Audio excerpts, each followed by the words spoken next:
Marcoleta. Maraming salamat po, Mr. Chair. Mr. Chair, inisa-isa ko pong nireview ang credentials po ng 35 senior officers of the Armed Forces of the Philippines at ang kanilang ad interim appointments na sila pong lahat ay nasa harapan natin. Sa akin pong palagay, silang lahat po ay dapat makonfirm na ngayong araw na ito. Pero Mr. Chair, I'd like to take advantage of their presence dahil po sa alam na nating nangyayari sa ating bansa ngayon. Palagay ko po, Captain, hindi naman po lingid sa inyong kaalaman yung napakaraming batuhan ng pananalita ngayon mula sa ating panig at sa kampo ng Embahada ng China. Alam po ba ninyo ay mga ito? Ako po, bilang isang Pilipino, nababahala sa ganitong mga wala na yatang katapusang iringan at palitan ng sagutan sa bawat panig. Ako po ay naniniwala na ito po ay hindi nakakatulong sa dalawang bansa. Ganon din po ba ang pananaw ninyo? Yes, Your Honor. Ito po ay pinasimulan ng isang Commodore Tariela. Si Commodore Tariela po ay pumunta sa isang pamantasan natin at doon siya ay nagbahagi ng kanyang discussion at tinawag niya ang Pangulo ng China, si President Xi Jinping, na bully. At meron po siyang daladalang mga caricatures na nagsasalarawan po sa Pangulo ng China sa pangit na paglalarawan. Dahil po doon, malinaw po na nasaktan naman yung Embahada ng China na nandito sa ating bansa. At sinagot po nila yon na sana'y huwag ganito. At mula doon sa pagsagot nilang ganon ay dumami na po yung sagutan at sumali na po yung ibang mga political leaders natin. Kapitan, kung ang isa pong bahay ay nasusunog, ito po ba isasabuyan natin ng gasolina o tubig? Tubig, Your Honor. Tubig. Alam po ninyo, Captain Pilar, sa sulat po ng ating Secretary of Foreign Affairs sa kagalang-galang na senador ng ating bansa, Senator Risa Ontiveros, so sa bahagi po ng kanyang sulat, ay sinasabi po niya, as foreign policy and diplomatic relations are the remit of the department, statement it issues are deliberate, consistent, and anchored on existing foreign policy and instructions of the President. We would not generally take part in statements of other agencies and officials, particularly if this may have been made in personal or unofficial capacity. Balikan po natin yung pananalita ni Commodore Tariela na tinawag niyang bully ang Pangulo ng China. Meron po ba tayong national policy na ang mga heads of state ng ibang bansa ay kailangan pa nating pasaringan ng negatibo? Your Honor, I believe wala po. Wala po. Wala rin tayong national policy na gagawa tayo ng caricatures para pasamain natin ang itsura ng mga heads of state ng ibang bansa. Wala din po, Your Honor. Sa makatwid, personal po ni Commodore Tariela ang kanyang ginawa. Tama po. Probable po, Your Honor. Ang sabi po sa bahagi ng sulat, Captain Pilar, while the lively exchanges of views are permitted in our democratic society, the department, meaning DFA, reiterates that differences and disputes between states are best addressed through established diplomatic channels rather than in public. Ako po'y naniniwala dito. Kayo po'y naniniwala rin. Yes, Your Honor. Okay. The department believes that escalation, even in public messaging, should be undertaken only when it advances clear strategic objectives and the national interest. Ano pong strategic objective o national interest ang na-achieve natin sa ginawa ni Commodore Tariela na magpakita ng ganong mga statements at mga caricatures sa uncompromising at nakakahiyang paglalarawan sa kanilang head of state? What did we gain strategically in terms of national interest? Meron po ba? Your Honor, I cannot answer on that. Hindi, sa panukat mo lang. Sir, being a member of the armed forces, we are voicing out the term RCs, our rights and our future, and we just stick to what is being dictated in our what is legally ours and what is stated in our law, sir.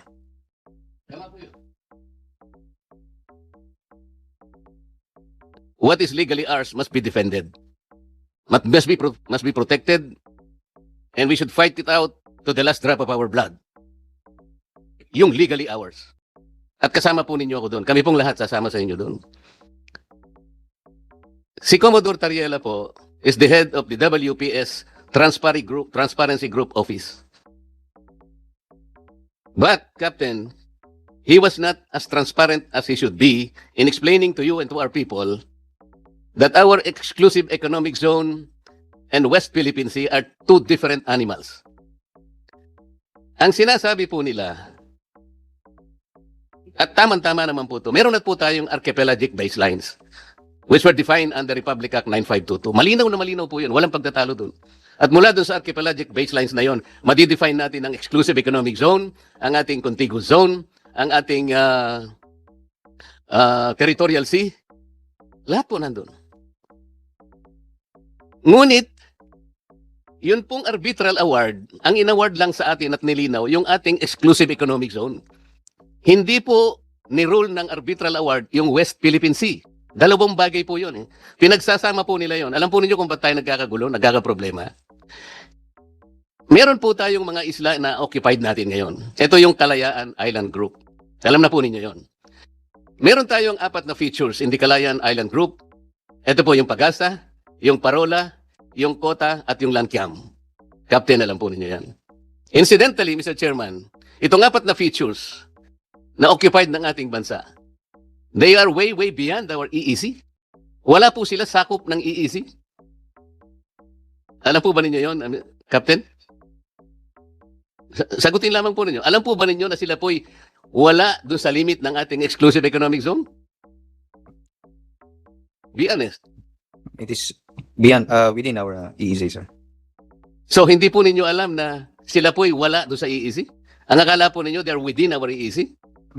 Sir, we are already occupying those islands. No. Chairman, tinatanong ko lamang po, alam po ba ninyo yung ating KIG na binubuo ng 4 na features ay wala po sa sakop ng ating exclusive economic zone? Huwag po kayong mahiya. Kung hindi po nyo alam, I will not take it against you. Alam po ba ninyo na wala siya at hindi sakop ng ating EEZ? Yung 4 na features ng Kalayaan Island Group? Sir, those islands can also generate EEZs within. Mr. Chair, ang gusto ko lang sana sagutin niya kung mamaya po pupunta tayo doon eh. Alam po ba ninyo o hindi nyo alam na yung 4 features ng KIG are not within the limits of our EEZ? Yun lang po ang tanong. Sir, if we base the limits from the mainland Palawan, sir. It is Kapitan, wait. ito pong 4 na ito ay wala po sa ating EEZ. Yun po yung malinaw. Baka, kasi po, kaya po nagkakaroon ng pagtatalo. Hanggang ngayon, baka akala po ninyo, nandun sila sa EEZ. Wala po. They are outliers at nandun na po sila sa high seas. Mamaya po, sa pagtatanong ko, malalaman ninyo. Ngayon, ang sinasagot ninyo, itong KIG generates its own exclusive economic zone. Hindi po. Sino po nagsabi sa inyo that basahin po ninyo yung arbitral award. Malinaw po ang sinabi na ito pong Spratlys and the KIG are RACs and they do not generate EEZ. Dito po tayo nagkakaroon ng problema. Pinipilit po natin na pag-isahin, parang interchangeably we're using the EEZ and the West Philippine Sea as one. Hindi po eh. Tingnan po ninyo, Chairman, in Administrative Order number 29, this is 2012, sinabi po niya, yung extent po ng ating West Philippine Sea, they invoke Presidential Decree 1596 at nandun nga po yung KIG. Kaya po nahihirapan ngayon ang NAMRIA, including the Department of Foreign Affairs. Nandun po sa AO 29, Section 3 and Section 4, they are being ordered to prepare the charts, the maps, and to prepare an official map of the West Philippine Sea and deposit it in the office of the UN Secretary General and notify the appropriate international organizations, including the International Hydrographic Organization, in relation to it. Bakit hindi po nila magawa hanggang ngayon? After 17 years, Mr. Chair, are you surprised why the NAMRIA and the DFA are unable to do this? Kasi nga po, yung KIG lies outside our EAC. At pag gumawa po sila ng mapa indicating the coordinates, appropriating the high seas, we will violate the UNCLOS itself. Yun po yung problema. Ngayon, si Commodore Tariela, I don't know kung alam niya ito o hindi. He does not want to inform the public, including the rest of the members of the armed forces. Kapitan, we swear to the Constitution that we will defend the Constitution, all the laws and orders and regulations. Kapag magkakaroon po ng gyera sa pagitan ng dalawang bansa, kayo po ang una na sasagupa dito. Kaya dapat po mas interesado kayo kaysa sa amin. Ano ba talaga ipagpapatayan natin dito? We will offer our lives, including the lives of our children, and to die for it, for something that is not even within our EEZ. Ang gawin natin po para madali, i-give up natin yung KIG. Then, mako-coordinate na natin lahat. But until and unless nandun yung KIG, wala nga po nasa labas po ng ating exclusive economic zone. Paano po malalagay sa entire West Philippine Sea? Mr. Chair, kaya po yun ang dahilan, hindi po tayo makagawa ng mapa para sana ma-submit na natin. And in our lifetime, we will able to see doon sa entire stretch ng South China Sea, lalabas doon ang West Philippine Sea. Tingnan po ninyo yung mapa ng mundo ngayon, Kapitan. Ang nakalagay South China Sea. Hindi ibig sabihin, sa China lahat yun. But in the entire expanse of that body of water, nandun yung EEZ ng Vietnam, EEZ ng China, EEZ ng Malaysia, EEZ ng ating bansa. Nandun sa South China Sea. Pero tayo, ang gusto natin, imbes na EEZ lang, theoretically ang nandun, gusto nating ilagay yung West Philippine Sea. That's good. Gusto ko rin naman yun. Gusto ko rin naman sa ating lifetime, makita ko rin naman yung West Philippine Sea na ma-drawing doon. How can we do that? There are procedures and steps to do that. Gagawa nga tayo ng mapa eh. Paano ka gagawa ng mapa, i-include mo yung KIG, hindi po pwedeng mangyari yun. Lalaban lahat sa iyo mga bansa. Because you are appropriating the high seas. Itong napakadaling intindihin, hindi ko maintindihan kung bakit ayaw intindihin nung lahat ng may concern dito. Lalong-lalo na po kayo. Dapat nalaman nating lahat ito. It is the responsibility of Commodore Tariela to explain this to our people. Meron pong diferensya eh. Hindi po kukunti ang diferensya, Kapitan. Why?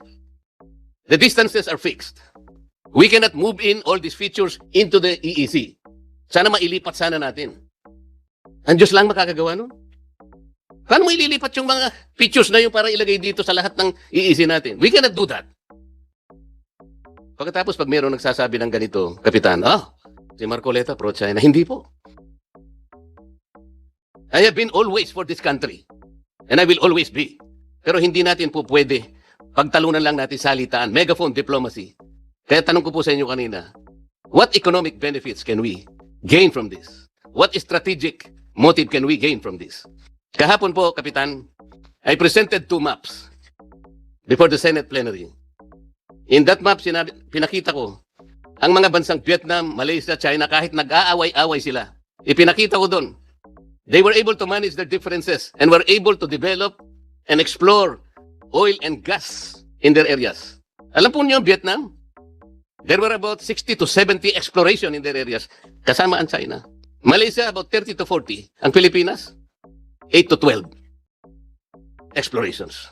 Because we were unable to manage our differences. But these 2 countries are smart enough to manage their own differences. Tingnan po ninyo yung mapa na pinakita ko. Isang mapang 2013, isang mapa 2024. Malayo na po tayo. Iniwan na po tayo ng milya-milya. Kumain na po tayo ng alikabok. Kasi ang ginagawa natin, patotyahan dito, patotyadan doon. Saan pupunta ito, Kapitan, sa palagay mo? Alam po nyo, ang sabi ng China, pwede naman nating pag-usapan ito. Eh. Did you know that I met the ambassador of China because I was invited? Alam po ba kung ano yung una niyang sinabi? Gustong-gusto kong makipag-usap sa lahat ng concerned agencies of your government. If you are be kind enough to tell them that I am open anytime. More specifically, the Secretary of the Department of Defense. Yun po yung una niyang sinabi sa akin. Because I believe, sabi niya, foreign relations is not a zero-sum game. Totoo naman yun eh.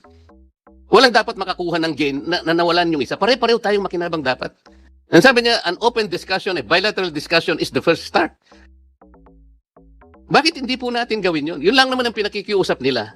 Sabi ko, okay, you want to speak to the Secretary of National Defense? Yes, Your Honor. I'm really very willing. Medyo biniro ko pa nga siya, Chairman. Okay, maybe, why don't you text me? And I will show him your text message.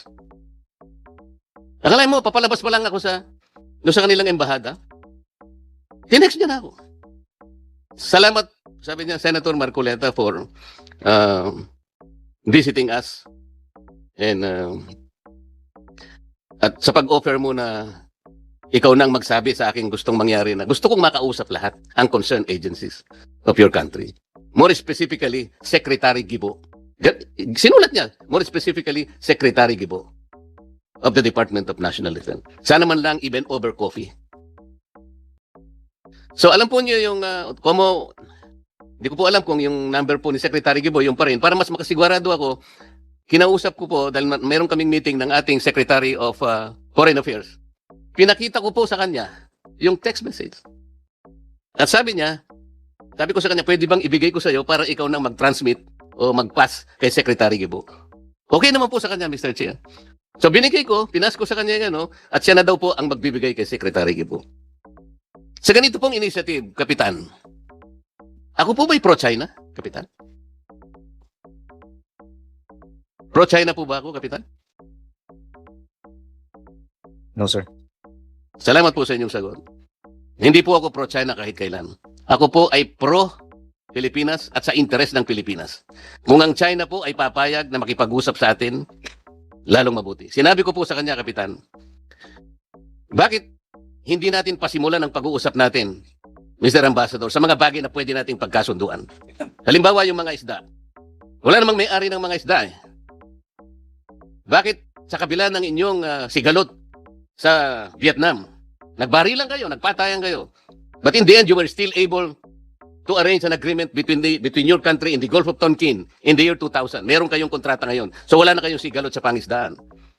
Kahit may hostility kayo sa bansang India, nagawa nyo ring ayusin ang inyong hindi pagkakasundo, nagkaroon din kayo ng kontrata sa pangisdaan. Ganon din naman kako nangyari sa Japan. Nahigpit ang labanan ninyo dyan. Nag-iiringan kayo, mainit. Pero nagawa nyo ring ayusin sa ngalan ng mga isda. Why can't we do that here in the Philippines?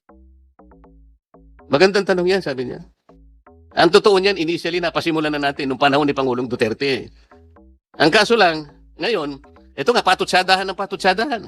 Paano nga tayo mag-uusap? Halimbawa, Kapitan, ikaw nagpipinta ka ng isang bagay, isang obra maestra. Nagsisimula ka pa lang magpinta, binabato ka na ng putik ng kung sino-sino. Maumpisahan mo ba yung ginuguhit mong obra maestra, Kapitan? No, Your Honor. Kaya nga po kailangan po nating magkaisa. Ayusin po natin ang problema, hindi sa patutsadahan. May makikinabang dito politically.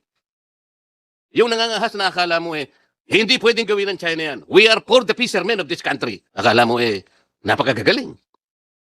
Hindi naman nila alam kung paano nila gagawin. Ano, pupunta ka doon sa Baho de Masinloc para makipagbarilan ka sa China? Ganun ba yun? Hindi po ganun Let us begin to engage them. I told him, sabi ko, Ambassador, yun pong traditional fishing rights, hindi mabigat na usapin. In public international law, this is only a private right. It does not concern territory. Let's not talk about territory muna ngayon. Isda muna, para sa ganon, may mapag-umpisahan tayong isang mabuting bagay.